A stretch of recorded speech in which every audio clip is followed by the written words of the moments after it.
Então, boa tarde a todos, né? Então, antecipadamente, eu queria agradecer a Rafa, né, igualmente, pelo convite, parabenizar todos da rede, né? Porque eu fico muito feliz de que está funcionando, né? A rede está se movimentando e está fomentando essas discussões sobre o grupo que a gente trabalha, né?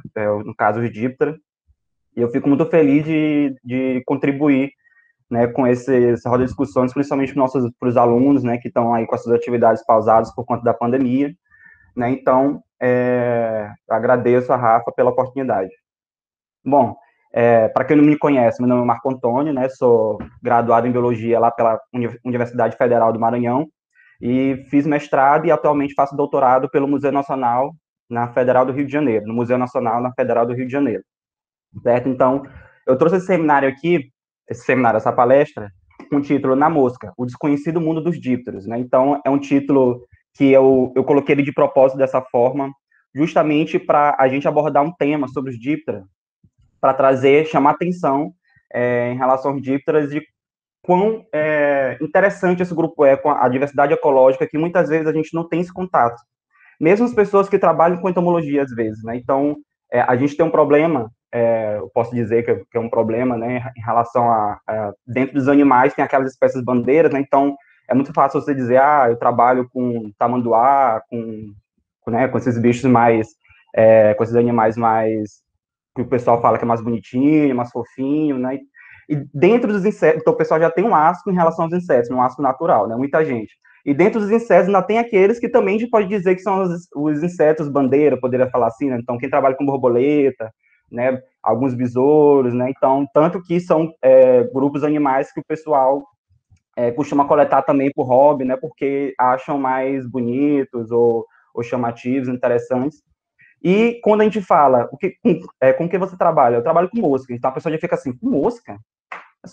Aí fica aquela cara, né? Então, eu acho que o objetivo principal desse seminário aqui é a gente tentar abrir esses horizontes, né? Abrir a nossa mente. Mesmo as pessoas que trabalham com díptera, né? Vão se deparar em algum momento, alguém perguntando, mas por que você trabalha com mosca, né? Então, eu espero que ajude vocês, espero que seja interessante, né? Eu tentei botar da forma mais interessante possível. E é isso, né? Então, antes de começar também, a ideia concebida, né, a forma que eu fiz essa palestra, que eu montei essa palestra, inicialmente foi uma ideia que eu apresentei essa palestra para uma turma de graduação, né, de biologia, e eu me baseei, né, me baseando nesse livro, The Secret Life of Flies, da Erica McAllister, que ela é curadora da coleção de Diptera, lá de Isiphonaptera, no caso, também lá do Museu de História Natural de Londres. Eu recomendo esse livro para todo mundo, as pessoas que trabalham com Diptera, as pessoas que também não trabalham com Diptera, é um livro muito legal. Ela fala de uma forma muito apaixonada sobre os Dipteras, não tem outra forma de dizer, e ela mostra de forma muito interessante, né, sobre uma diversidade ecológica muito grande. Eu acho que Diptera é o grupo dos insetos que tem a maior diversidade ecológica, né? Pode não ser a que tem o maior número de espécies, mas a gente encontra de tudo que é hábito, né? Uma diversidade gigante de hábitos dentro de Diptera. E a Érica, ela fala com muita maestria sobre eles, trazendo várias informações e curiosidades bem legais nesse livro. Bom, então, quem está assistindo, eu imagino que tem gente que já é doutor, tem gente que está fazendo mestrado, tem gente que está na graduação, né? Talvez tenha gente que nem trabalhe com díptera, ou talvez nem trabalhe com inseto, não sei, mas eu acho importante a gente perguntar primeiro, né? A gente começar do básico, quem são os dípteros, né? E aí que vem aquela pergunta que eu falei, né? Mesmo que trabalhe com díptera, aí tem duas situações, na verdade. Quem não trabalha com díptera pode se perguntar e vem na cabeça, quem são os dípteros? Aí vem logo, a primeira coisa que vem na cabeça é mosca varejeira e mosquito da dengue. E quem trabalha com díptera, geralmente se depara com alguém perguntando isso, né?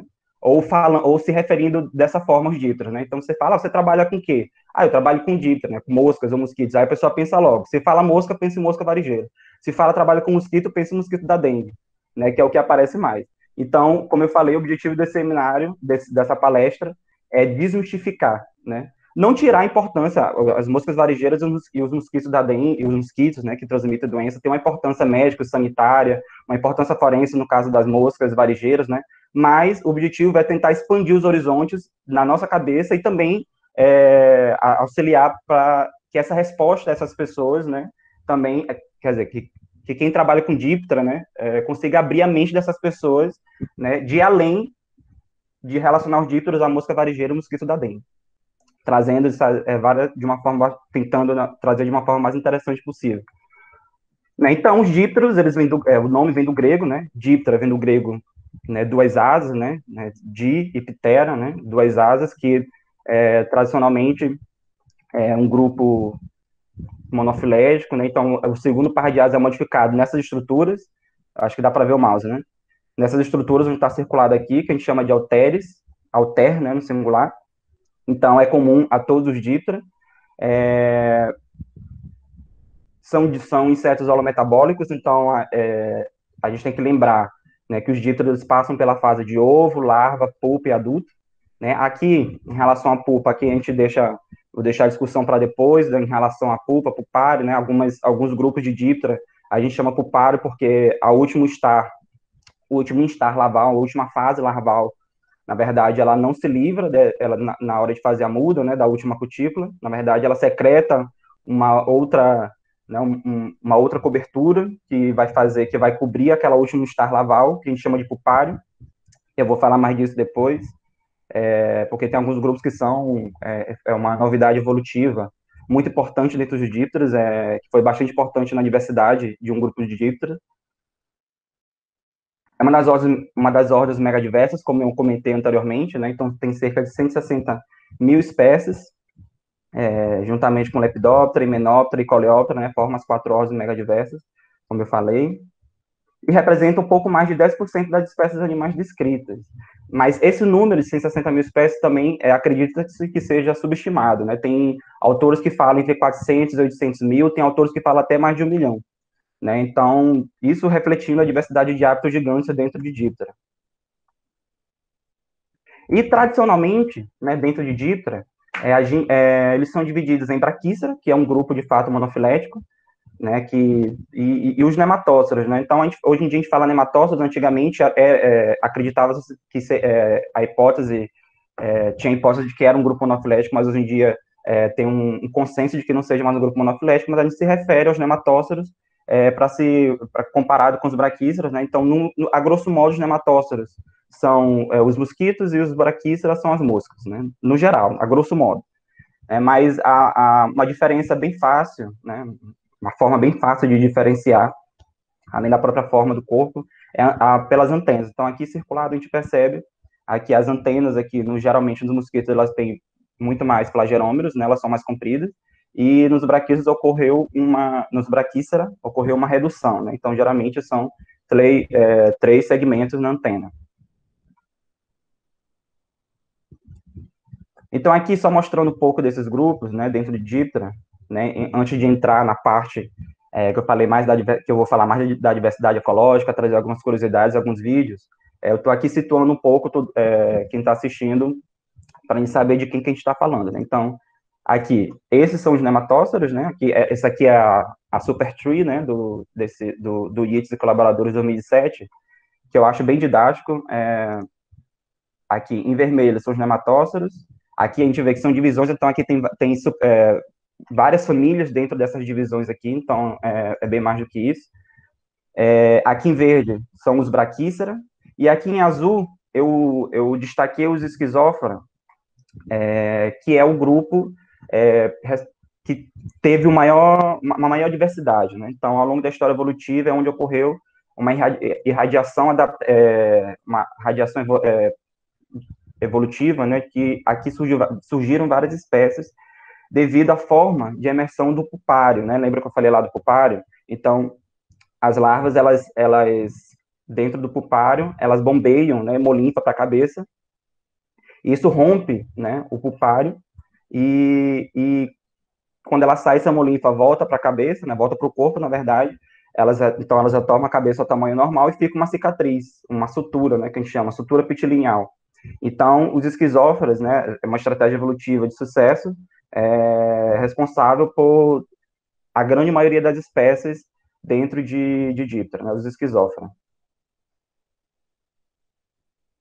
Isso aqui é um artigo bem legal, né, o Wigman e colaboradores de 2010, que ele fala dessas radiações adaptativas. Então, eles concluem que, através do método que eles utilizam, eles geram uma árvore também filogenética, mas essa árvore aqui é bem interessante, que eles dizem que eles concluíram que tiveram 3 radiações rápidas, né, dentro de Diptera. Então, acredita-se que eles surgiram, a origem deles seria mais ou menos no final do Permiano e início do Triássico. Esse aqui é o fóssil do mais antigo, né, a Gravogelia arzeleriana, quase não sai, né, asvileriana, que data de cerca de 240 milhões de anos, né, então o fóssil mais antigo data do Triássico, né, mas acredita-se que talvez a origem tenha sido um pouquinho antes, no fim do Permiano. E essa, por aqui, teria sido a primeira grande radiação, mais ou menos 220 milhões de anos, que seriam justamente as primeiras linhagens de Diptera, muitas delas aquáticas, inclusive. São os primeiros dípteras, aqueles dípteras basais, né, como se costuma dizer. A segunda radiação seria entre 200 e 180 milhões de anos, seria os braquíceras basais, né, então, aqui acredita-se que foi um surgimento após a origem das angiospermas, então muitos dípteros que surgiram aqui tinham uma relação, né, com como visitantes florais, seja como polinização ou como outros recursos, né, oferecidos pelas angiospermas. E aqui a terceira radiação, grande radiação, que no caso foi a que teve o maior boom de espécies, foi mais ou menos 65 milhões de anos, que foi justamente dentro do ciclórrafa, que são todos os dípteros que produzem o pupário, que eu mencionei, aqueles que conseguem emergir e que geram aquela sutura petilineal, né, a forma de emersão desse pupário. Então, os esquizófilos. Então, aqui é onde está a maioria das espécies de díptera. Também com uma diversidade ecológica gigantesca. Né?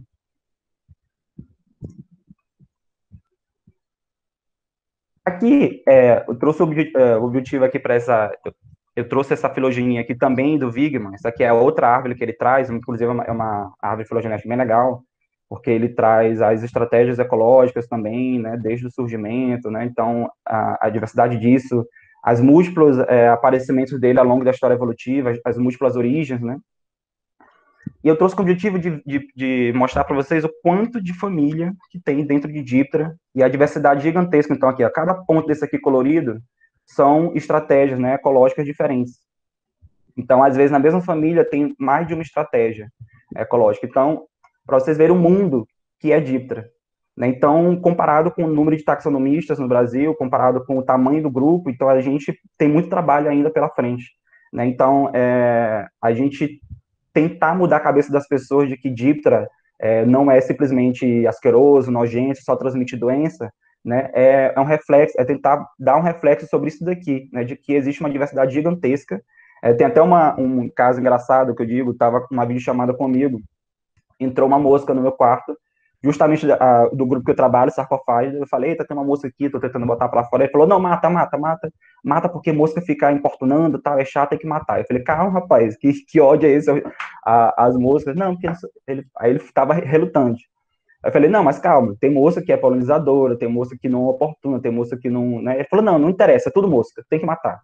Então, a cabeça das pessoas, para vocês verem, né? Então, vocês devem ter também casos também de pessoas, já devem ter ouvido alguém falar também dessa forma, de que existe esse asco, né, em relação aos insetos no geral, e dentro dos insetos, esse asco eu diria que é duplicado com as moscas e mosquitos, né, com os dípteros, que é atrelando essa imagem de que isso é nojento, de que transmite doença, de que é feio. Tem uma notícia também, só mais um caso, contar rapidamente, eu estava lendo aqui, revisando umas coisas para essa palestra, e eu vi uma matéria científica muito legal, eu não botei aqui ao longo da palestra, mas era falando que os painéis solares do futuro eles estavam fazendo estudos baseando-se nos óleos compostos das moscas, por conta do formato hexagonal das unidades, da captação de luz. Então, o autor do texto, ele faz né, ele explica de forma bem didática, né, com os dados científicos lá, de como eles estão fazendo a pesquisa, muito legal, mas ele termina uma matéria científica, né, um artigo científico propriamente dito, né, a linguagem, então ele bota uma linguagem mais palatável, mas no final ele coloca, depois de todo o protagonismo das moscas lá no texto, ele bota no final, mas espero que os painéis solares não tenham essa aparência nojenta das moscas, né? Aí eu falei, poxa, né, falou tão bem o protagonista, aqui a moça como protagonista do texto, no final fala que para não ter imagem nojenta das moscas. Então aqui acabou com o protagonismo dela, né? Então, para a gente ver como isso é naturalizado, né? Então, comparado com mamíferos e aves, por exemplo, pessoas que trabalham com mamíferos e aves, em relação ao conhecimento do grupo, eu acho que a gente tem muito trabalho pela frente ainda, né? Ou com vertebrados em geral. Então, quem são os dípteros? Então, eu fiz a pergunta aqui atrás, anteriormente, quem são os dípteros? Os dípteros apareceu a mosca varejeira e o mosquito da dengue, né?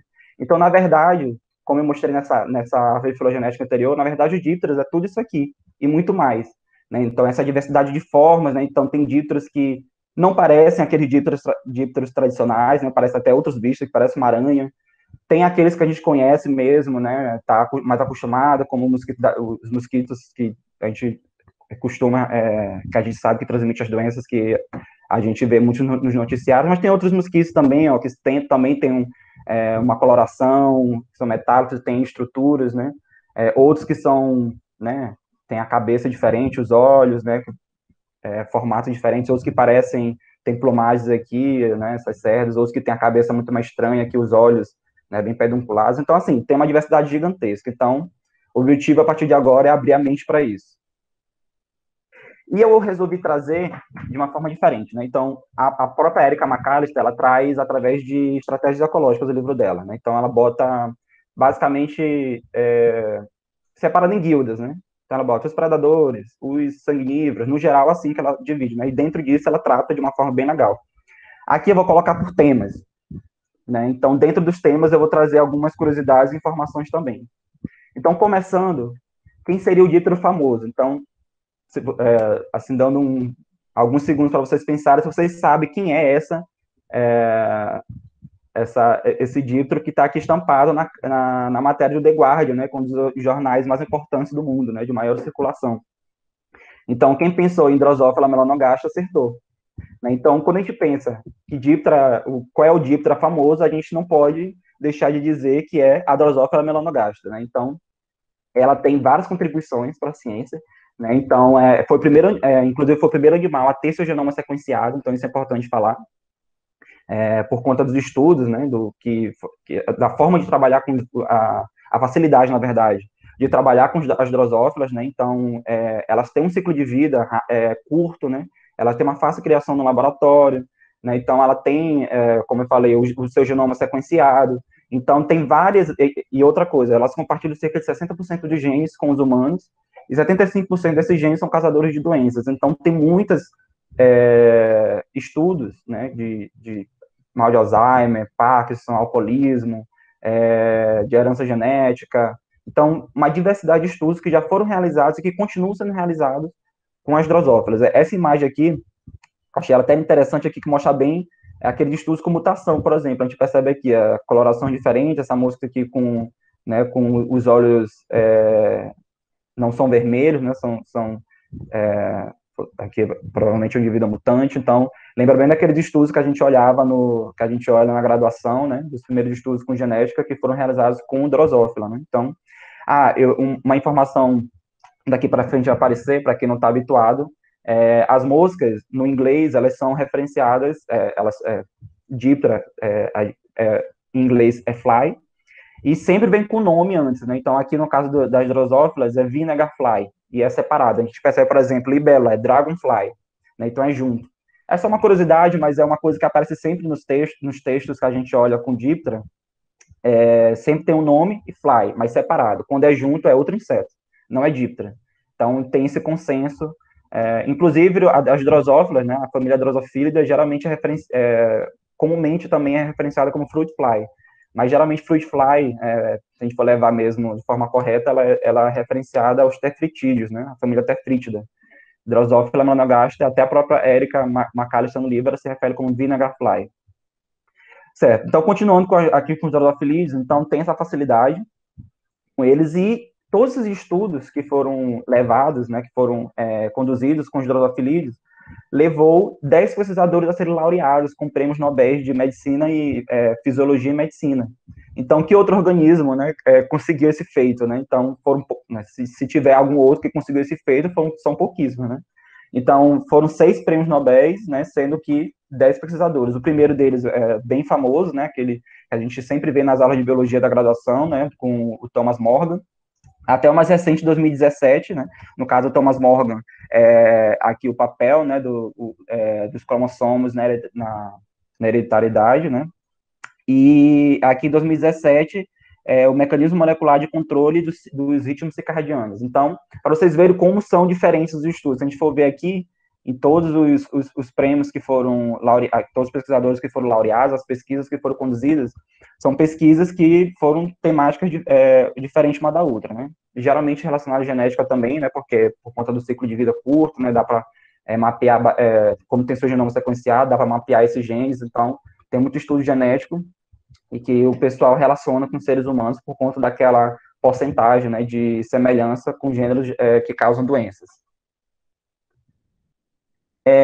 Além disso, uma curiosidade, foram os primeiros animais enviados ao espaço, em 1947, né? Foi uma Drosophila melanogaster, foi enviada para o espaço, e não pense que foi só lá em 1947. Recentemente, até recentemente, pelo menos até onde eu consegui pegar a informação, drosófilas eram enviados para o espaço mesmo. Tem uma estação espacial da NASA, né, pelo menos até 2018, eu vi no site deles, eu aproveitei e verifiquei de novo no site deles ontem, tem um site desse Fruit Fly Lab, né, da NASA, em que eles têm uma estação, um laboratório na estação espacial em que eles estudam os drosofilídeos, justamente por conta dessas vantagens que eu citei anteriormente, do ciclo de vida curto, da fácil observação, né, de eles se reproduzirem, né, muito facilmente, né, então eles enviam dentro dessas câmeras, né, lá no espaço e observam o comportamento. Então, por exemplo, uma das perguntas que eles já procuraram responder é como a falta da gravidade afeta a saúde das moscas. Né, então, tem algumas perguntas, né, alguns estudos que eles foram realizando. Então, aqui, ó, são três expedições que eles fizeram, né, expedição espacial, esqueci o nome, né, acho que fugiu o nome da cabeça, não foi esse, mas aqui a expedição 1, a expedição 2, aí a expedição 3, né, a 1, eu não sei se não estou me recordando bem, mas a 2 e a 3, uma foi realizada em 2016 e essa aqui foi realizada em 2018, então não faz tanto tempo, foi 2 anos atrás só, 1 ano e meio atrás, mais ou menos. Então, é uma coisa bem recente. Eu não consegui informação se ainda está acontecendo atualmente, mas até bem recentemente estava acontecendo. Outras perguntas que eles procuraram responder, a relação de patógenos com a saúde do corpo, né, com a gravidade, doenças cardíacas, né, em relação também à gravidade, né, ao processo também do voo espacial. Então, tem algumas perguntas que eles procuram responder estudando as drosófilas nessa questão da gravidade. Pulando aqui o tema, quem são as supermães, né? Então, uma candidata que a gente pode citar aqui em relação ao número de ovos que coloca, né, em relação à fertilidade, é o gênero fêmeas do gênero Tabandos, né, os Horsefly. Para quem não conhece o nome comum, todo mundo já deve ter sido quem faz campo, né, e já deve ter sido picado por uma mutuca, né? Então, nos gêneros tabanos, uma coisa que destaca a superfertilidade, então eles colocam esses ovos, um grudadinho no outro aqui, então, por cerca de 500 ovos, então eu vi, tem alguns estudos que falam de 500 a 1.000 ovos, então é muito que eles colocam juntos para tentar garantir, geralmente perto de córregos, né, para tentar garantir aqui a propagação da espécie. Uma que merece também ser citada, a sêmen de Poboscoidea. Poboscoidea é uma superfamília que engloba 4 famílias de díptera, que são os Glossinidae, que é esse que eu vou citar o exemplo, Nycterebiida, Stréblida e Hipobócida, né? Então, esses 3 últimos eu vou falar mais na frente em outro tema. Mas aqui, tomando os glossinídeos como exemplo, porque, na verdade, o que eu vou falar aqui serve para todos os Poboscoidea, né? Os glossinídeos, né, que é representado pela glossina, o gênero glossina, que é a mosca de Tsetse, transmissora da doença do sono, já foi um problema muito maior lá na região da África, né, que essa mosca ela é africana, mas hoje em dia está um pouco mais controlada. Mas aqui, o caso, elas seriam fêmeas que amamentam, então, só que a gente fala amamentam, entre aspas, né, então como assim, né, isso acontece? Então, aqui tem um estudo em que eles comparam os ovários aqui de Drosófila, onde eu estou circulando aqui, na esquerda, na figura A, e aqui no B, o ovário não, na verdade, o aparelho reprodutor, né, feminino, da fêmea de Drosófila, e daqui de uma mosca de Tsetse, né, da Glossina. A gente percebe, primeiramente, ó, a diferença dos ovários da Drosófila. É muito maior do que os ovários aqui da Glossina. Então, isso é importante. Aqui, ó, o oviduto, as espermatecas e aqui o útero. Então, as diferenças o ovário aqui da Drosófila são muito maiores. O útero da Glossina já é o contrário, o útero da Glossina é muito maior que o útero das Drosófilas. E aqui a gente percebe, ó, aqui as glândulas acessórias, que a gente vê aqui, esse ponto aqui, ó, amarelo aqui, bem pequenininho aqui nas Drosófilas, forma toda essa rede de ramificação. Aí a gente se pergunta, mas por que essas diferenças? Bom, os drosofilídeos, eles são ovíparos, eles colocam ovos. As glossinas, assim, os hipoboscoides no geral, eles são vivíparos. Então, eles colocam a larva, eles não colocam ovos. Então, o ovo, eles eclode e a larva se desenvolve dentro do útero da mãe.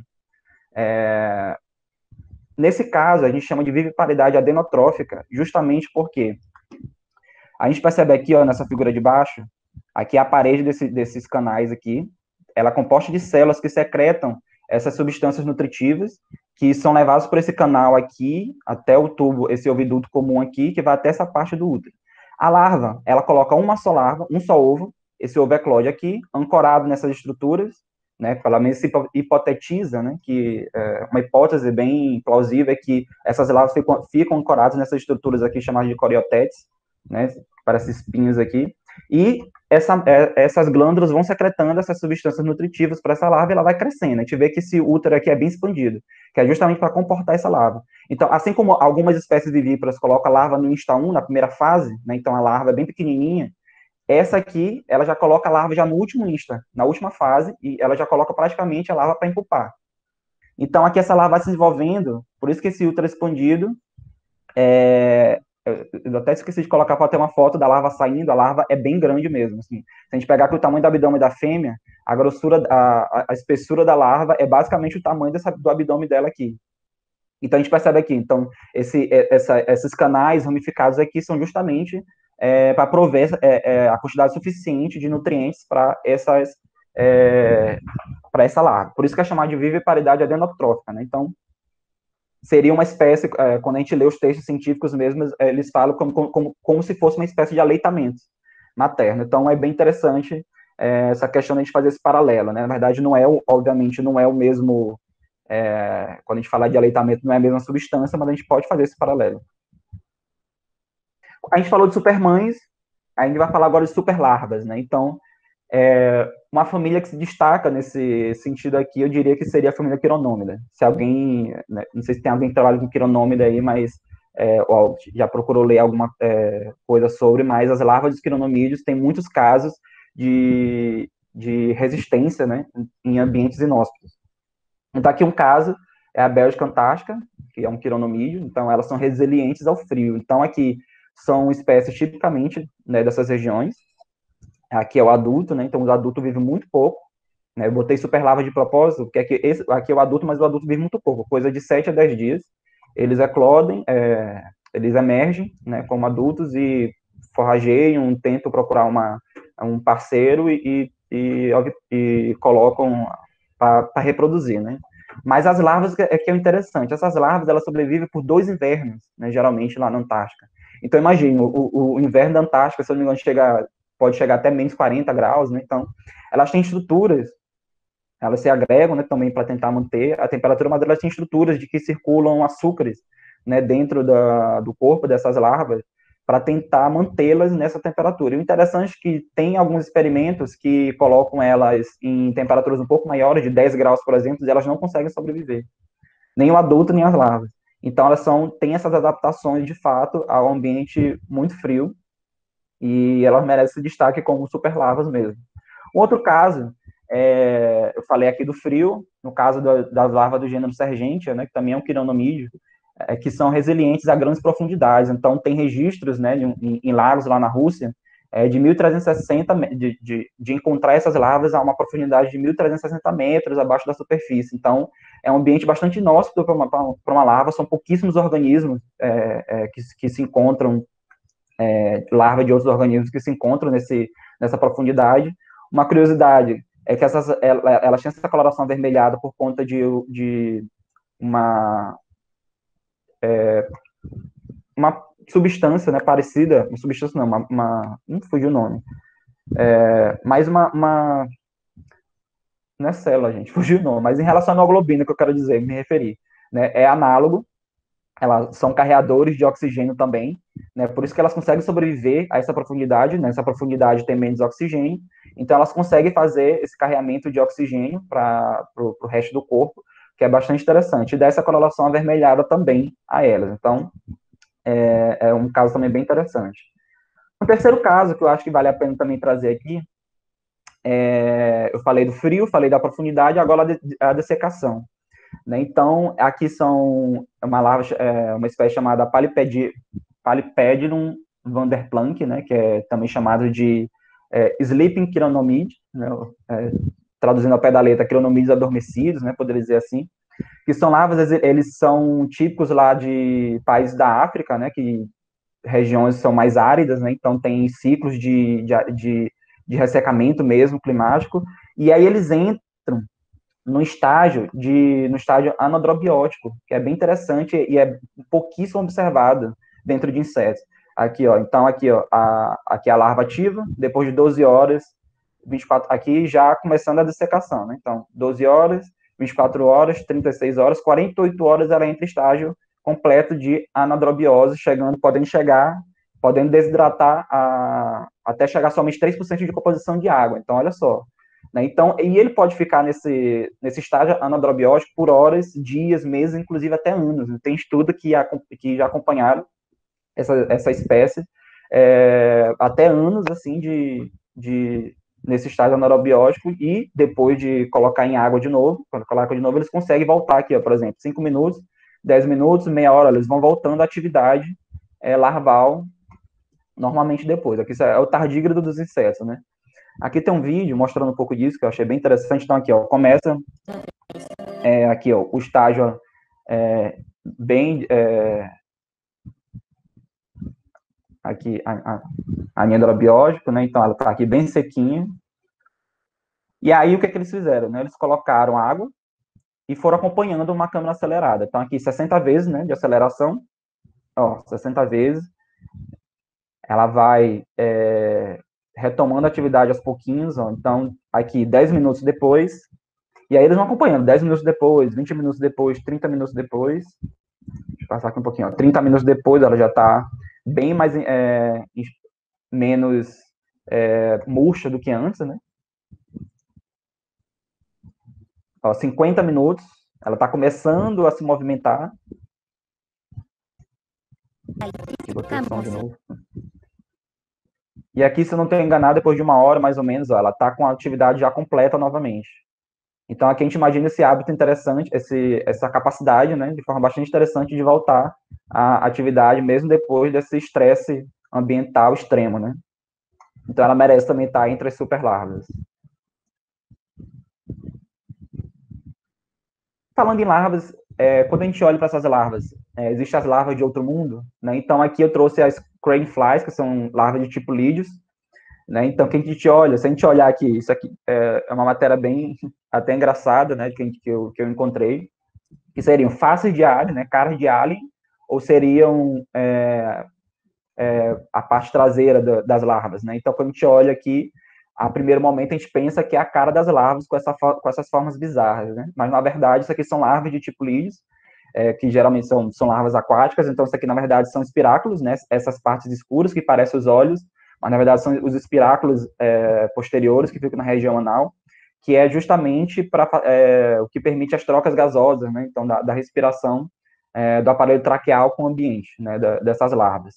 Esses tentáculos aqui são as brânquias anais também, que também auxiliam na respiração dessas larvas que são aquáticas, né? Então, mas elas têm esse aspecto bastante interessante e curioso, né?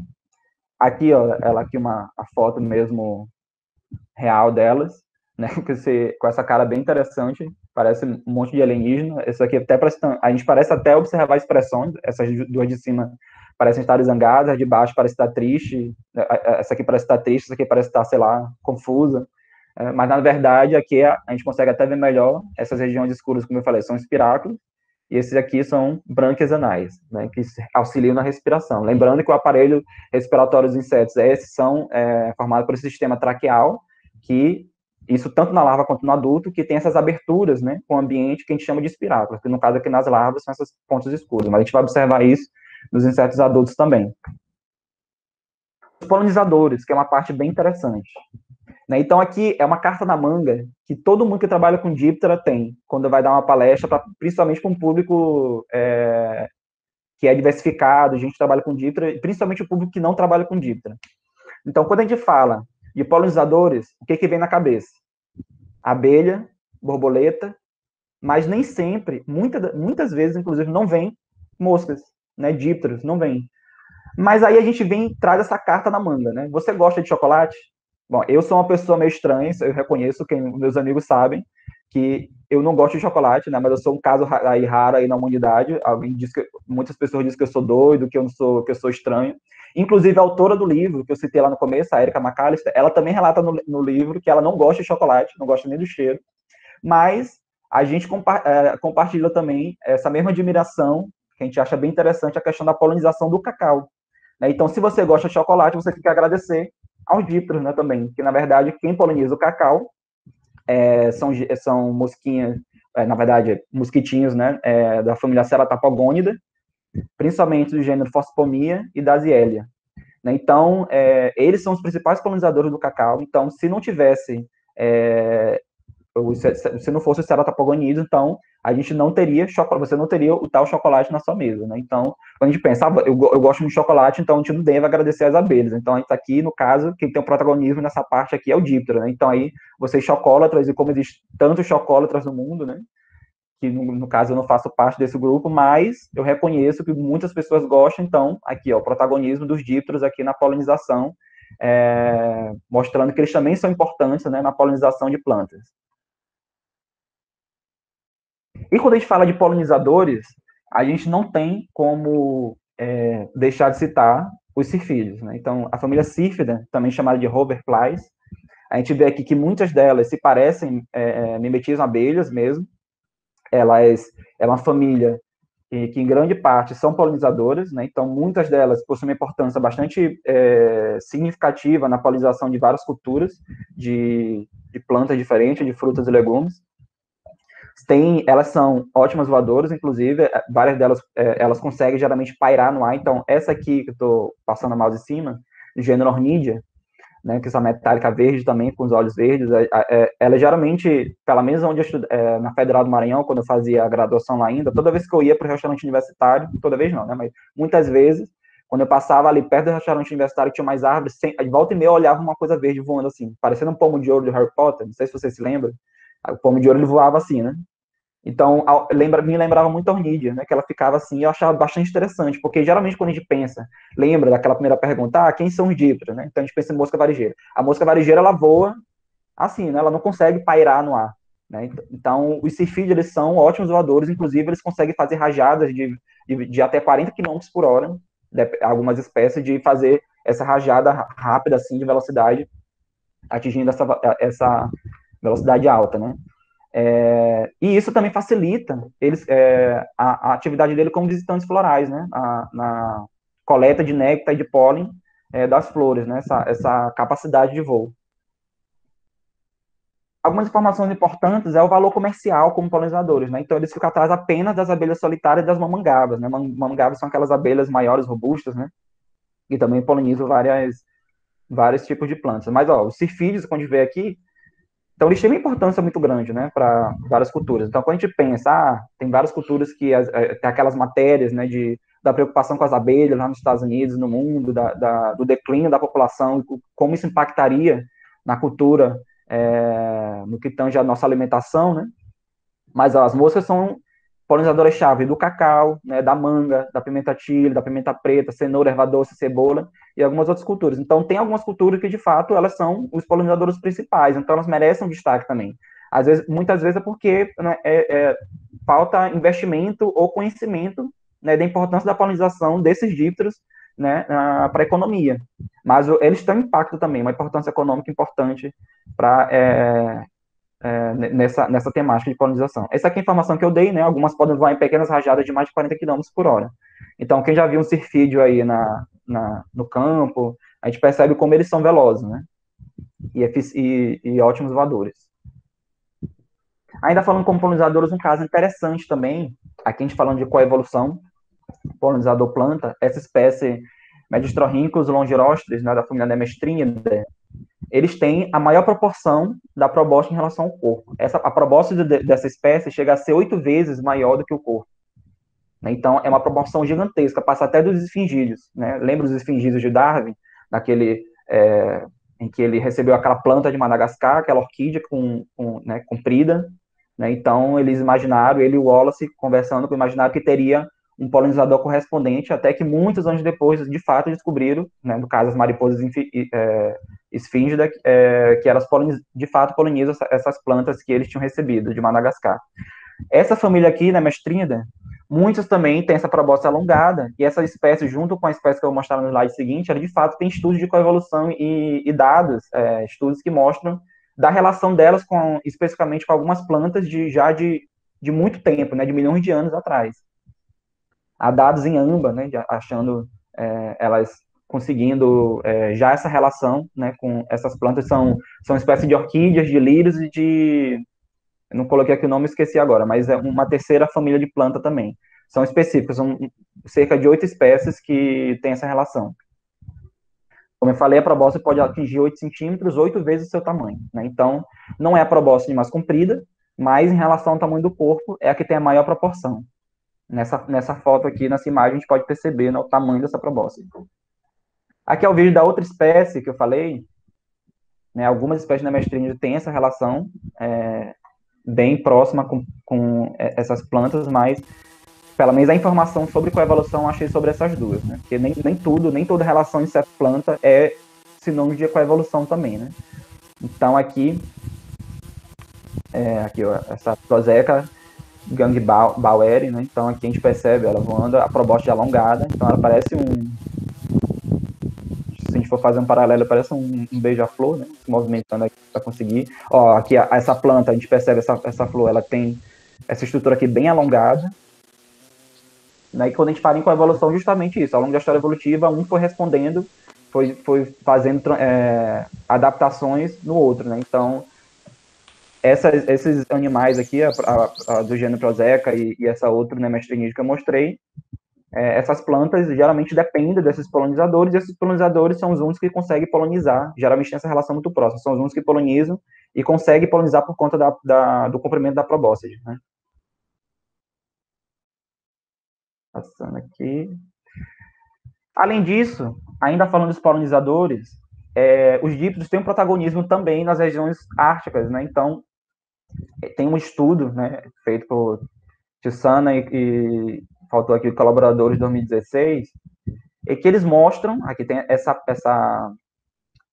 planta, né, que é bastante comum nessas regiões árticas, do gênero Dryas, em que eles fizeram um estudo até interessante, bem interessante, né? Então, ela tem essa coloração, né, com as pétalas brancas, né, as estruturas florais aqui de reprodução amareladas. Então, eles reproduziram essa flor, em vez de colocar armadilha, eles também utilizaram armadilhas, na verdade, mas eles criaram uma armadilha diferente. Na verdade, isso aqui é um papel adesivo que simula a flor verdadeira. Então, os visitantes florais vão lá, pousam na flor falsa e ficam grudadas lá. Então, eles capturam de forma ativa. Para quem não pensa que isso foi um método efetivo, eles coletaram quase 10 mil indivíduos, de 177 espécies diferentes. E o grande protagonismo, então, isso permitiu que eles concluíssem, né, a hipótese dele de que o protagonismo para a polinização dessas plantas lá no Ártico são das moscas, e dentro das moscas, da família Mucidae, principalmente dessa espécie aqui, Spelogona sanctipauli. Aí, esse aqui é um artigo bem legal, aqui, na verdade, isso aqui é uma matéria científica que fala sobre esse artigo, Tio Sannen, colaborador de 2016, né? Como eles falam aqui, as moscas são polinizadoras-chave das regiões árticas, né? Da região do Alto Ártico, né? Como eles chamam aqui. Então, isso é bastante interessante. E aí, isso a gente pode traçar um paralelo com a questão do aumento da temperatura global, né, que tem se detectado uma redução da população dessas moscas. Né? Então, essa relação próxima da polinização desses mucídios com essas plantas, né, com essas plantas que são bastante comuns lá na região ártica, né? Então, tem estudo lá no Canadá, na Groenlândia, especificamente que foi na Groenlândia, desse gênero Dries. Então, uma população está reduzindo a outra por conta das mudanças climáticas. Então, é um estudo que que vale a pena, né, ter uma atenção a mais, chamar atenção para esse estudo e para esse grupo, por conta da importância, né, da polinização dessas plantas nessas regiões. Só que nem tudo são flores. Quando a gente fala de polinização, elas vão, visitam as flores, levam pólen de uma flor para outra, né? Então, ótimo, poliniza o cacau, poliniza outras plantas, então, bem legal. Então, agradecendo bastante as moscas e tal, então as plantas. Mas, como nem tudo são flores, as moscas nem sempre saem tão, como eu posso dizer, ilesas assim. Esse aqui é um caso interessante da Aristoloca grandiflora, em que ela tem essa estrutura, né? Essa aqui é a flor, né? Tem essa estrutura, ela tem vários tricomas aqui nessa parte, e uma substância lá dentro que chama um odor, né? Que atrai as moscas. Tá, de vários gêneros, né? Califórida, Fórida também, são os casos, Scatopsida, né, também. Então, tem alguns gêneros, algumas famílias que são atraídas. Então, aqui, elas entram para essa região aqui, elas percorrem aqui todo esse canal aqui dentro, né, da flor. À medida que elas vão passando, esses tricomas estão virados para dentro assim, né, para um lado. À medida que elas vão passando, elas não conseguem voltar porque esses tricomas, elas meio que espetam, né, a mosca. Então, elas fecham o caminho. Então, isso é uma estratégia da planta, né, com essa estrutura da flor. Ela chega nessa câmara aqui, com o caminho completamente bloqueado. Aí, o que a planta faz primeiro? Ela recolhe todo o pólen que ela traz de outra flor, né? Aí depois ela produz o néctar, depois ela passa por transformações, é uma planta hermafrodita, então ela passa de um estado de um sexo para outro, ela produz o próprio pólen, né? E aí ela joga o pólen em cima produz estruturas e a moça coleta esse pólen, né? Sem querer ou não. E aí que ela consegue, ela libera o néctar, a mosca começa a se alimentar desse néctar de alguma forma, e aí ela vai se pregando todo com pólen, e isso estimula a planta a abrir o caminho. Então, esses tricomas são consumidos, e aí abre o caminho para a mosca sair. Só que isso não é em questão de horas, na verdade, isso leva 1 a 2 dias. Então, na verdade, a mosca fica aprisionada dentro da flor por esse tempo, até a planta fazer tudo o que ela quer com ela, quer coletar o pólen e colocar o pólen próprio dela nessa mosca para que ela consiga ser aprisionada por outra planta de Aristoloquia, por outra Aristoloquia lá na frente de novo, né? Então, nem tudo são flores. Na verdade, aqui a mosca fica encarcerada, mas, né, a planta sai com uma certa vantagem. O que eu não consegui em informação é se, assim, na verdade, eu li em artigos que às vezes são encontrados alguns indivíduos mortos aqui. Eu não sei se é o caso das moscas, se pode acontecer de elas não resistirem nesse tempo, porque o que eu li, isso foi uma informação que eu achei mais frequentemente, é que essa substância que elas produzem, o néctar, simulam também, tem substâncias nutritivas tanto quanto os néctares produzidos por outras flores. Né? Então, teoricamente, elas alimentariam essa mosca, né? Mas, de qualquer forma, ela só produz esse néctar depois. Então, talvez, dependendo do nível de necessidade nutricional da mosca, talvez ela não resista por todo esse tempo. Falando um pouco, né, a gente falou dessas que são bem vantajosas, né, tanto economicamente, né, quanto para a ecologia das plantas, né, mas também tem aquelas que são prejudiciais, né, que fazem danos em cultivos. E daí, eu peguei 2 exemplos que são bastante importantes, né, no caso, a família Tefrítida e a família Agromísida. Aqui são 2 estratégias diferentes. Então, os tefritídeos, eles geralmente atacam os frutos mesmo, então os frutos eles acabam apodrecendo. Essa é uma espécie que vale a pena também o destaque, Ceratis capitata, que elas atacam mais de 250 tipos de cultivo diferentes, então imagina a problemática que ela não traz para os cultivos. E aqui um outro exemplo de agromicídio, né, fitomisa, que no caso aqui os agromicídios eles são chamados minadores. Então, é uma estratégia bem legal. Aqui é um vídeo que mostra... aqui, pronto. Então, ele coloca, a fêmea coloca os ovos, né, no tecido aqui interno das folhas, aqui dentro do tecido, e as larvas vão vão consumindo o tecido, né, dentro da folha. Então ela vai fazendo esse caminho. Esse caminho, essas galerias que a gente chama de minas, né, e ela pode colocar mais de um ovo, então, à medida que ela vai fazendo essas minas, ela vai matando a atividade dessa folha, né, então ela vai secando. Se a gente for pegar isso para uma planta, então pode ser a quantidade de ovos que ela coloca em folhas diferentes numa mesma planta, isso pode ser prejudicial para aquela planta ali, né? Então, é uma estratégia bastante interessante, né, dos agromicídios, como moscas minadoras.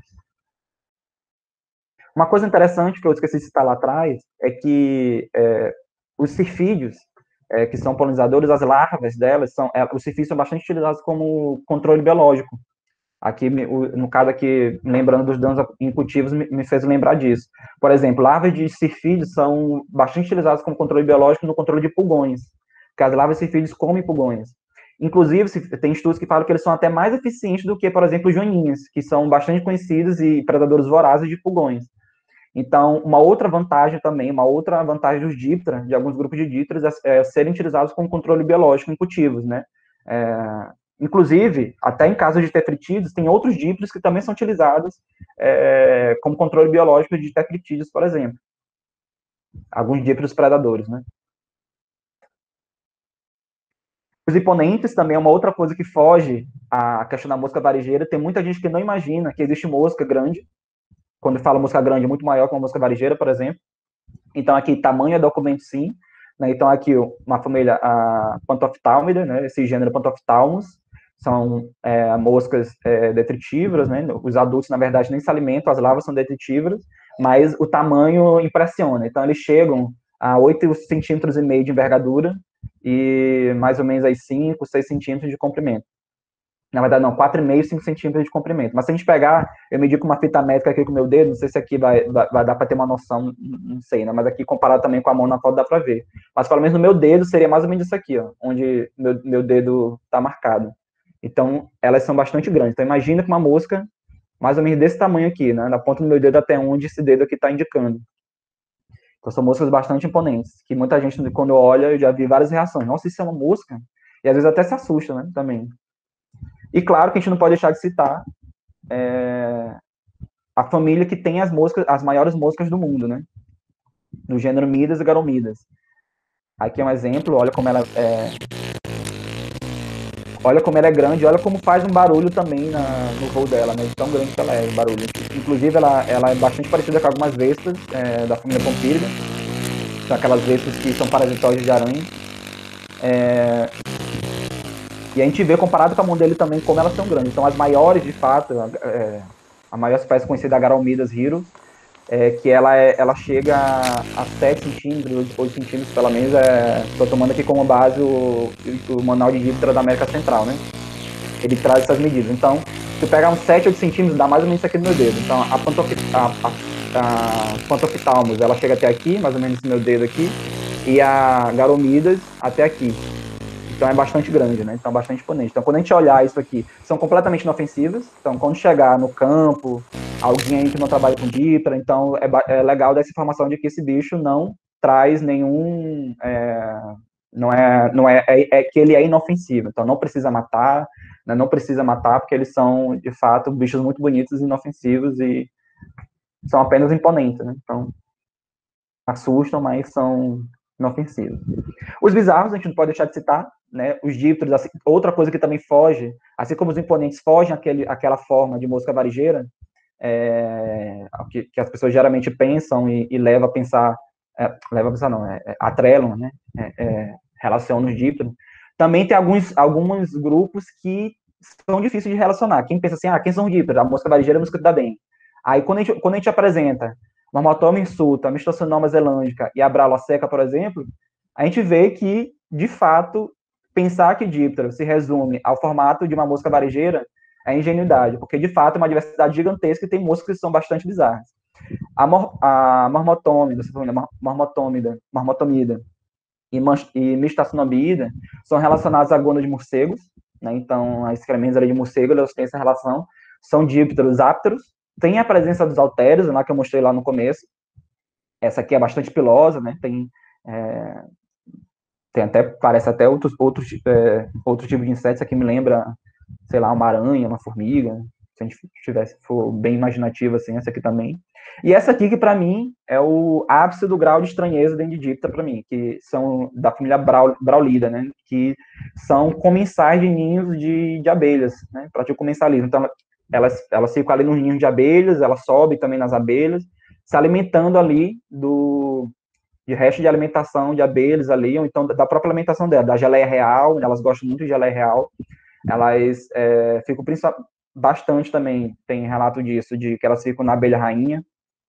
E se tem uma dúvida, o formato dela, a estranheza dela também leva a muitas dúvidas, né? Então, tem muita dúvida se de fato esse comportamento delas é basicamente comensalismo, se não tem nenhum prejuízo, de fato, às abelhas no ninho. Até então, acredita-se que não, né? Que seja de fato, que elas não prejudiquem as abelhas, mas se tem um pouco de dúvidas aí. São muito estranhos, isso aqui, na verdade, não são os olhos, isso aqui são as antenas, isso aqui que eu estou apontando, que ficam nessas cavidades, né, uma espécie de buraco assim, encaixado. Elas têm olhos reduzidos também, não tem halteres, então é o ápice da estranheza. Mas são dípteros, no estudo do Wigemann, colaboradores que eu mostrei lá no começo, ela está posicionada dentro dos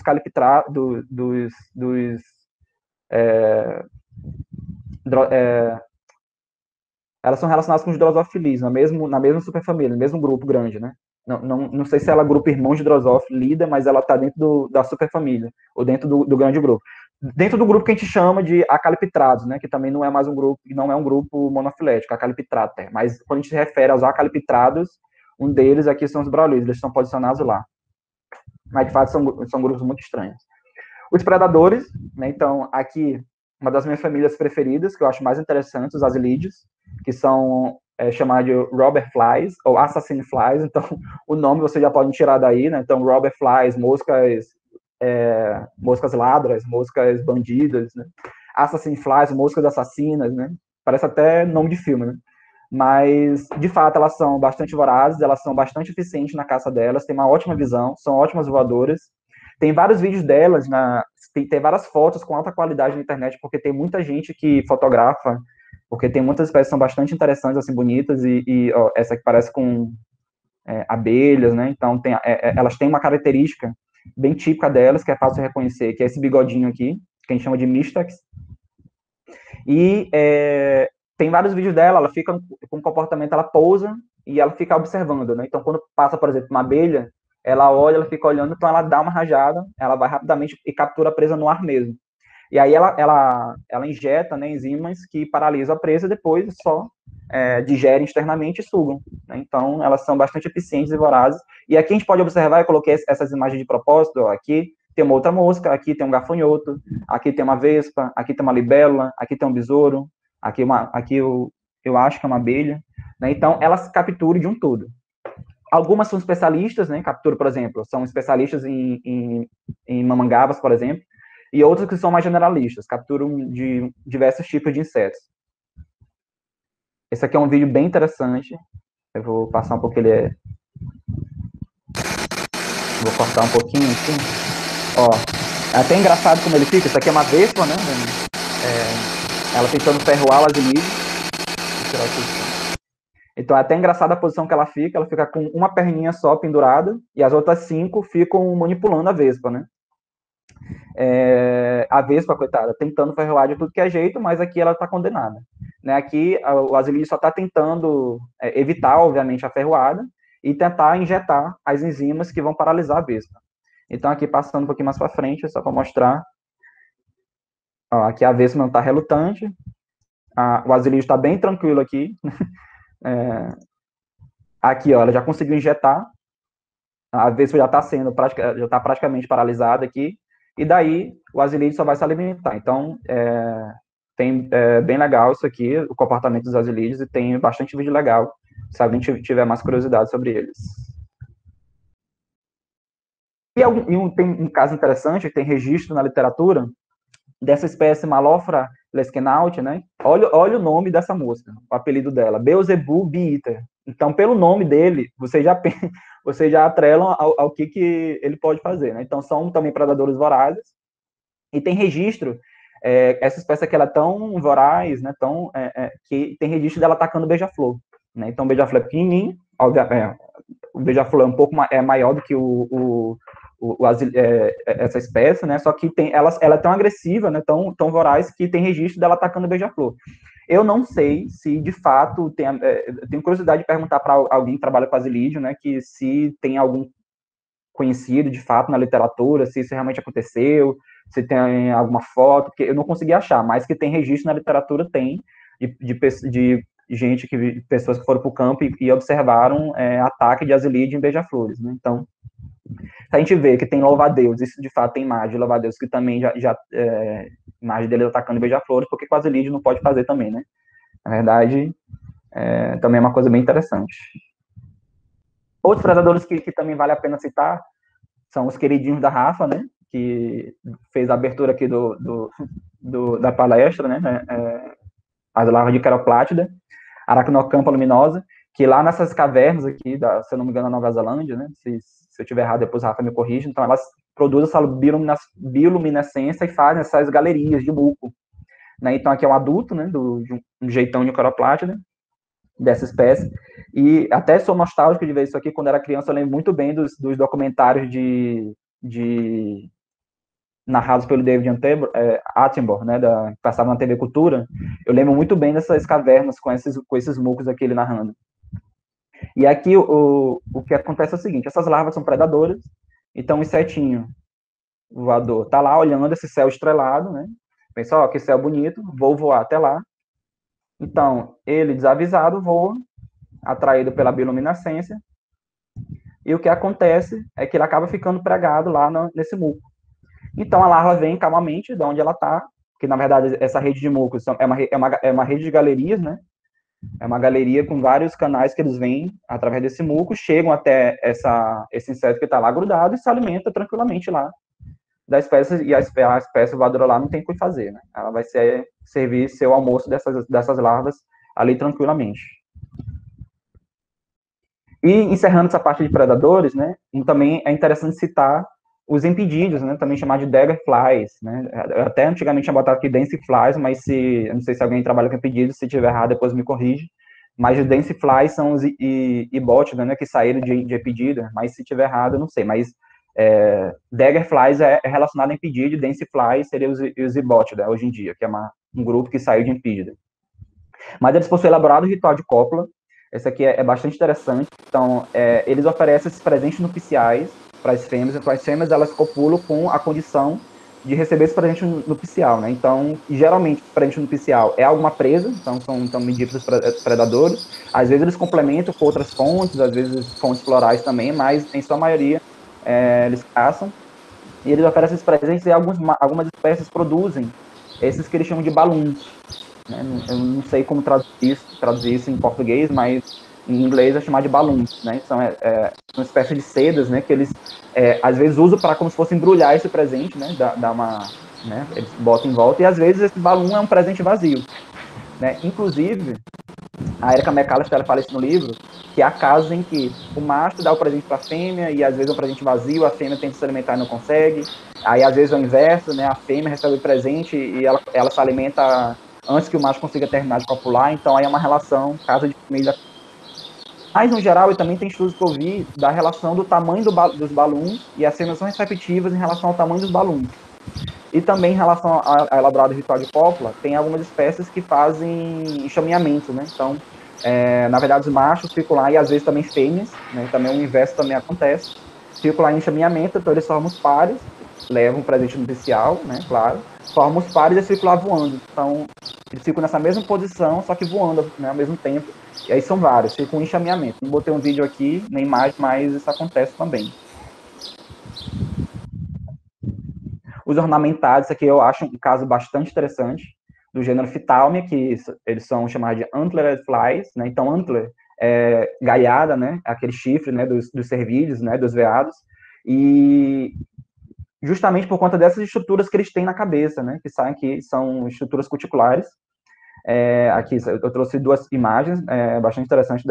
São 7 espécies, né? De 6 ocorrendo que são da Papua Nova Guiné e 1 da Austrália.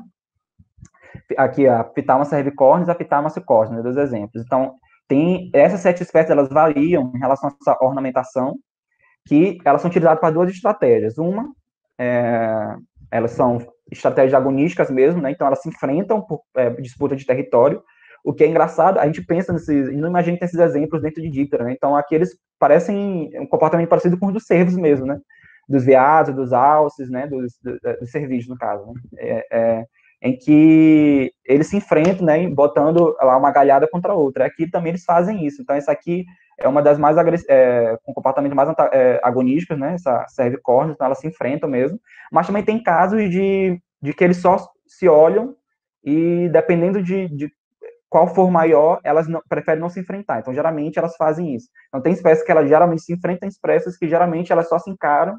A que tiver a estrutura menor, geralmente não enfrenta, prefere não gastar energia com o embate. Aqui, então, essas 7 espécies têm essa ornamentação diferente, algumas maiores, outras menores, né, essa ornamentação. Aqui é outra espécie, né, essa Phytamia moldsi. Essa aqui é australiana, as outras duas são de Papua Nova Guiné. Eu só coloquei porque eu achei muito interessante essa foto. Olha como eles estão, né, assim, né, numa posição de enfrentamento, né, como se fosse, de fato, aqueles documentários daqueles veados, né, alces e tal, se enfrentando um outro, né, se encarando. Então, eles estão nessa postura aqui de enfrentamento, e aqui, ó, a estrutura que as outras têm lá também, ó. Aqui é equivalente a essa estrutura aqui, essa e essa aqui. Aqui é a estrutura vermelhinha, que não sei se dá para ver direito, ó, dessa espécie aqui, ó. Ela faz isso aqui. Então, é também bem interessante. Eu achei pouco estudo sobre eles, mas tem algumas informações, e pena que eu não achei nenhum vídeo, só achei fotos bacanas aqui e nítidas, mas vídeo não achei. Mas são um comportamento bastante interessante, né? Uma ornamentação bastante interessante. Vou passar um pouquinho. O que acontece? Ele vai bombeando, né, hemolinfa, e os olhos vão se afastando cada vez mais da cabeça. Quanto mais se afasta da cabeça, melhor. Que as fêmeas, né, aí é um dimorfismo sexual, as fêmeas vão preferir os machos que têm os olhos mais afastados, né? Tem essa maior estrutura.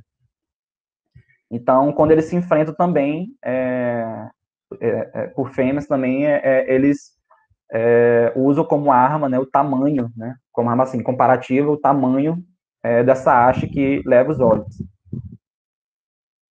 Um outro caso também são aqui na família Lidida, né, Picture Winged Flies, o nome também é sugestivo, é uma família que tem as asas geralmente cheias de manchas, né, e até um comportamento aqui interessante, que é até bom citar também, ela também tem essa ornamentação, só que aqui parece, sei lá, um tubarão-martelo, né, quando ele vira assim, é aquele comportamento típico das moscas, que parece que elas estão tramando alguma coisa, mas na verdade é um ato de limpeza. Então, quando a gente fala que as moscas são animais sujos, algumas de fato passam por sujeira, mas elas estão se limpando aí o tempo todo, né? Então, elas estão aqui fazendo a limpeza, que na verdade é para facilitar com que os órgãos olfativos que estão ali na ponta das pernas não consigam ter sua efetividade 100%, né? Então, ela precisa limpar. Né? Se ela não limpar, é como se a gente tivesse, por exemplo, com o nariz entupido. Né? Então, imagina a gente o nariz entupido, a gente não consegue sentir o cheiro direito. Então, quando elas estão ali se limpando, né, se esfregando, às vezes esfregar a cabeça, elas estão limpando esses órgãos olfativos. E aqui também é um caso de ornamentação bem interessante. Né? Os parasitas, aqui já caminhando para o fim da palestra, aqui os parasitas também são casos bastante interessantes. Aqui nesse caso, parasitas aqui eu estou incluindo tanto parasitas, parasitoides, né, os vários hábitos de parasitismo, então aqui são ectoparasitas de vertebrados. As outras 3 famílias de Poboscoida, lembra que eu falei lá das supermães, da viviparidade adenotrófica? Então, essas famílias aqui também colocam só uma larva, já pronta para empupar. Aqui as famílias Hipobócida, Nyctaribiida e Stréblida. Então, se a gente pensar nessas duas aqui, até que elas lembram mosquinhas mesmo. Essa aqui do meio é a mais diferentona, né? Então ela parece uma aranha, de fato ela parece uma aranha. Quem aqui já teve a oportunidade de ir numa coleta de morcegos, né? Eu já tive a oportunidade de ir numa coleta de ectoparasitas de morcegos, especificamente, e de fato eu vi elas andando na pelugem dos morcegos, é bem interessante. Stréblida tinha um monte, aqui, na verdade eu não citei, né? Para vocês não ficarem perdidos. Nyctaribiida e Stréblida são ectoparasitas obrigatórios de morcegos, então eles ficam lá na parte externa do morcego se alimentando de sangue. Muitas vezes eles colocam a larva onde o morcego se empolera, fica empoleirado lá, aí a larva eclode, a larva em pupa, né? Aí o adulto eclode e já sobe no morcego de novo. Hipobóstide já parasita uma quantidade maior de vertebrados, mas não morcegos, geralmente aves. Né? Então, elas são ectoparasitas principalmente de aves. Inclusive, ela é um problema, por exemplo, a psitacídeos, né? Que tem criação aí de papagaio, essas coisas. Então, geralmente, às vezes, tem problemas com hipobocídeos. Então, Stréblida, a gente observa, são alados, ela tem adaptações, né, para o ectoparasitismo, o corpo mais achatado, as garras são bem grandes para ficar prenso, né, mesmo a pele do animal. O Nycterebides aqui, ó, tem essa estrutura prenso aqui também, que parece um pente, que também serve aqui no meio do tórax, na parte da frente do tórax, que serve também para ancoragem, né, na pele do animal. A cabeça de Nycterebides, ela é mais estranha, né? Ela é verticalizada, ela é virada para cima. Ela até, inclusive, é um pouco reduzida. E as pernas também, dos três, são lateralizadas. No caso de Nycterebides, ela é até um pouco dorsalizada. Então, aqui tem um vídeo. Olha como ela parece uma aranha. Então, isso aqui também é um díptero. Ela parece uma aranha andando no morcego. This is a male batfly. E elas são bem velozes, inclusive. Tanto os Stréblides quanto os Nycterebides. São chamados bat-lice flies. Então, são também casos bem interessantes No caso dos Stréblida, tem um caso extremo de um gênero chamado Asphodipteron, que a fêmea, depois que ela é fertilizada, ela perde as pernas e perde as asas e ela fica acoplada à pele do animal como se fosse uma bolsa. Então, é um caso assim extremo. Não sei se você já viu o documentário daquele peixe, acho que é o peixe demônio, lá nas regiões abissais, que o macho também se acopla à fêmea e fica tipo uma bolsinha lá. A fêmea, em relação ao morcego, fica parecido também. Fica parecendo uma bolsa lá, pregada no hospedeiro, perdendo perna, asa, então fica um apêndice, né, do hospedeiro, uma coisa bastante interessante. Não tem como não citar também Estrida, que tem a famosa dermatóbia, né, também outros gêneros também importantes, Cuterebra. Todos eles são parasitas, né, parasitas de roedores, lagomorfos, macacos e outros mamíferos, inclusive o homem. Então, a dermatóbia é aquela famosa mosca da Berne, né? Então, a gente percebe que a larva da Berne, ela é dotada desses espinhos. Então, quando ela penetra a pele, lembra da aristoloca que eu falei para vocês, que tem aqueles tricomas voltados para um lado, a mosca passava, só que eu não conseguia voltar? Aqui é um pensamento semelhante. No caso, os espinhos, quando ela entra na pele para baixo, os espinhos são voltados para cima. Quando ela entra na pele, é fácil passar, mas para voltar, ela espeta. Né? Então, ela saindo sozinha, ela consegue, né? Se manobrar ali para sair tranquilamente. Mas se ela for puxada, então não é a estratégia certa, porque se ela for puxada, vai sair rasgando a pele. Aqui tem um vídeo, não se preocupem, aqui pelo menos sabe aqueles vídeos de quem tem TV a cabo, que tem aqueles programas de médico, de emergência de hospital, que às vezes tem alguns casos que chega a gente lá com uma larva de berre na cabeça, por exemplo. E aí eles veem a estratégia, né? A estratégia não é puxar, eles colocam, abafam para a larva precisar de oxigênio, então ela mesma sai tentando captar oxigênio, e aí eles puxam com a pinça. Então aqui mostra bem isso, ó, os espinhos.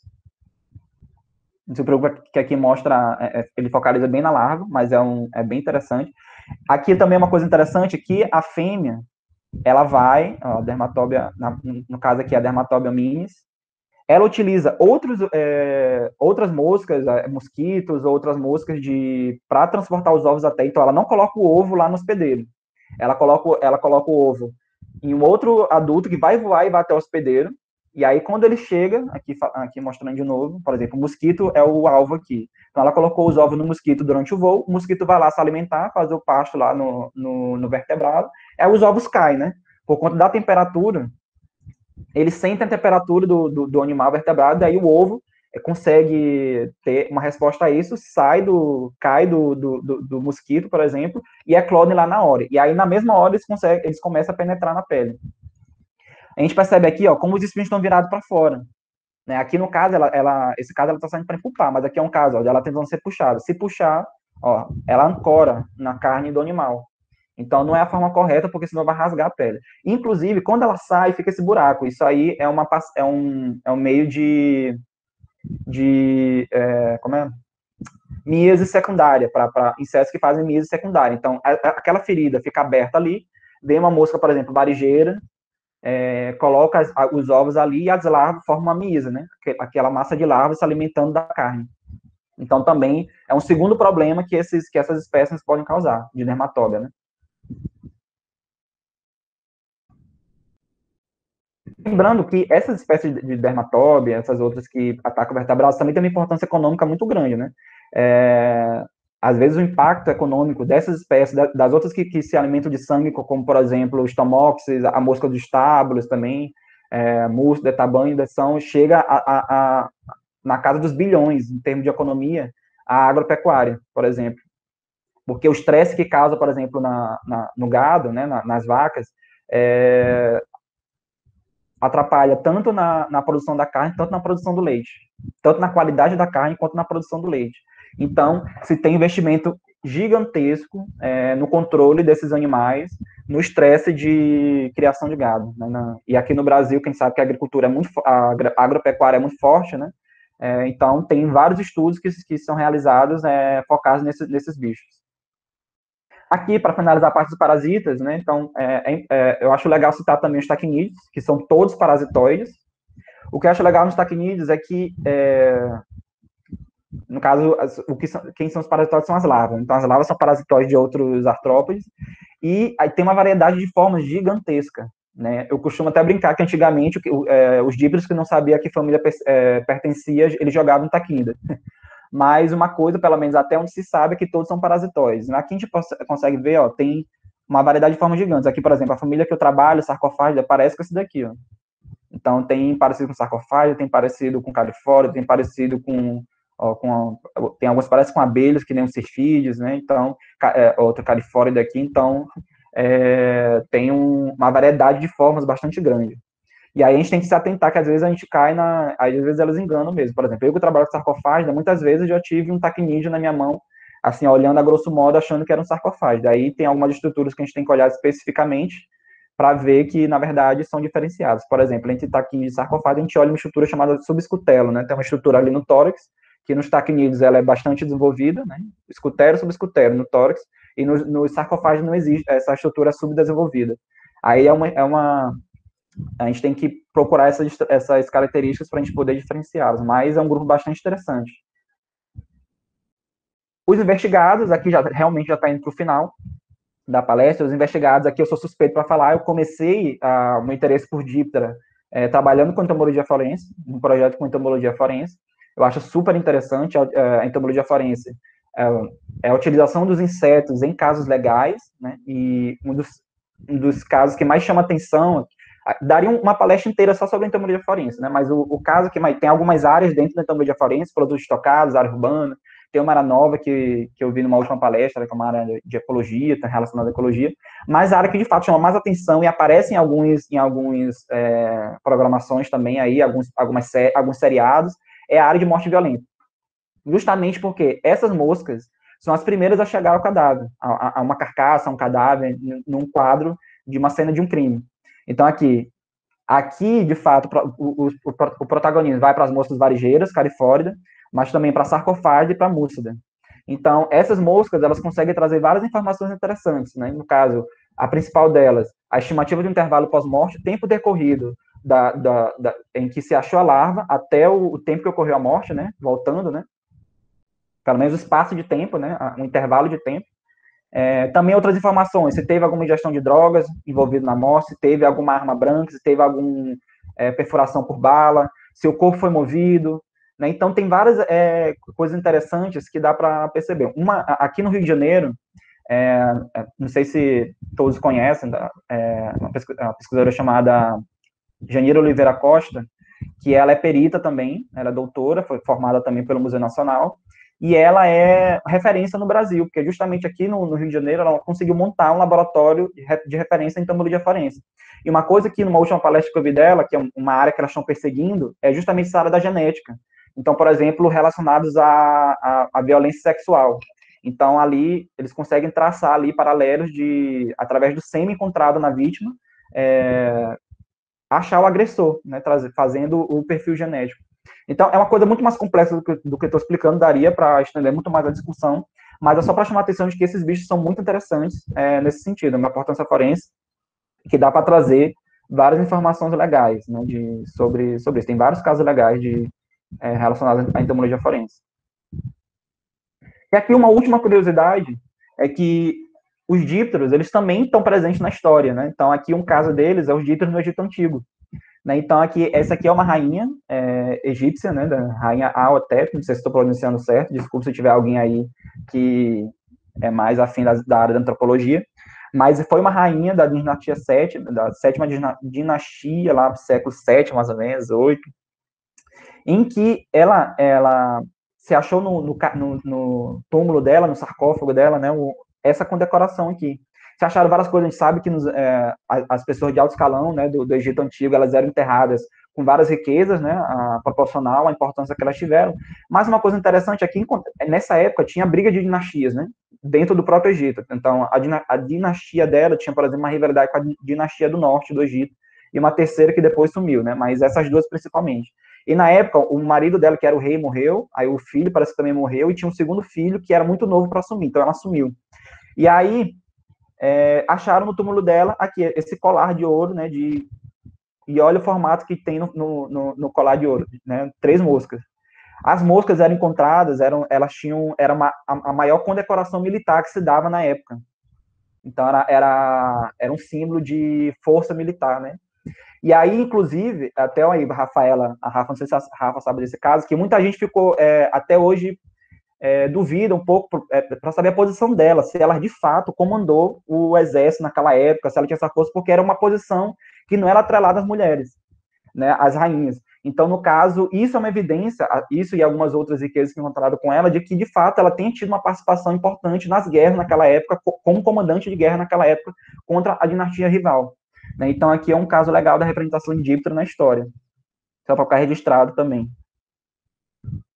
Bom, então aqui, depois de algumas curiosidades, daria para falar muito mais de cada um daqueles temas, e tem alguns outros temas também que eu não abordei aqui, porque senão ficaria muito comprido a palestra. Mas aqui o objetivo lembra da primeira pergunta, quem são os dípteros? Para você que sempre pensou geralmente pensa em mosca varejeira e mosquito da dengue, e também para aquelas pessoas que trabalham com díptero, ou mesmo fora de díptero, mas com inseto, mas que sabe da diversidade, e que se depara com pessoas perguntando o que são os dípteros e atrelam a mosca varejeira e mosquito da dengue. Então, se a partir de hoje você responde que os dípteros é isso tudo aqui, então você, de fato, acertou na mosca. Né? Então, eu espero que vocês tenham gostado. Se alguém quiser contactar alguma coisa, também perguntar, está aberto para perguntas, e alguém quiser entrar em contato comigo para alguma dúvida ou questão, meu e-mail está aqui embaixo. Então é isso. Muito obrigado.